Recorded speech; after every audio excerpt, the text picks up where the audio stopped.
فلک آج جاب سے واپس آئی تو اس کے چہرے پہ ایک عجیب سی تھکاوٹ تھی، جیسے وہ اس دنیا سے اور خصوصاً اپنی ذات سے بہت تھک گئی ہو۔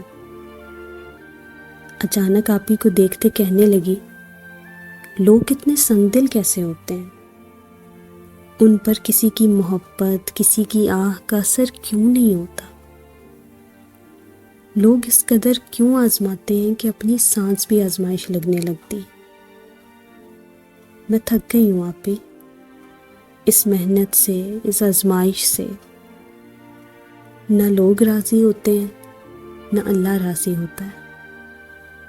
اس کی آواز اب لرزنے لگی تھی، جیسے وہ پھوٹ پھوٹ کر رونا چاہتی۔ نہایت شفقت سے اس کے سر کو گود میں سہلاتے ہوئے آپی اس کو سمجھانے لگی،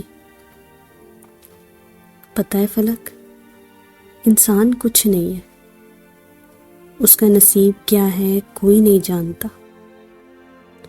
شاید اس کے نیک اعمال اس کے اچھے نصیب کی گواہی دے سکتے ہیں، لیکن تم نے کبھی سوچا ہے کہ نصیب برا کیسے ہو سکتا ہے؟ فلک اپنے آنسو صاف کرتی ان کو دیکھنے لگی۔ یہ شاید وہی الفاظ تھے جو وہ سننا چاہتی تھی۔ نصیب تو اچھا ہی ہوا کرتا ہے، کیونکہ وہ اللہ نے لکھا ہوتا ہے، اور اللہ کی لکھی ہوئی چیز کو کون کافر برا کہے؟ صاحب استطاعت ہونا، تعلیم یافتہ ہونا، سگھڑ ہونا، یہ بھلا اچھے نصیب کی علامات ہے۔ زندگی کے ابواب میں ایک باب مشکل ہو جانے سے نصیب برا نہیں ہو جایا کرتے۔ اللہ تو سب سے محبت کرتا ہے۔ جب دنیاوی محبت میں آزمائش کا سامنا کیا جا سکتا ہے تو اللہ رب العزت تو محبت کا پیکر ہے۔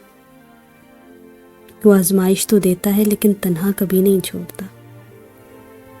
فلک کے چہرے کو اپنے ہاتھ میں لیے وہ نہایت شفقت سے بولی، ہر حال میں اللہ کا شکر ادا کرو، بے شک اللہ شکر کرنے والوں کو دوست رکھتا ہے۔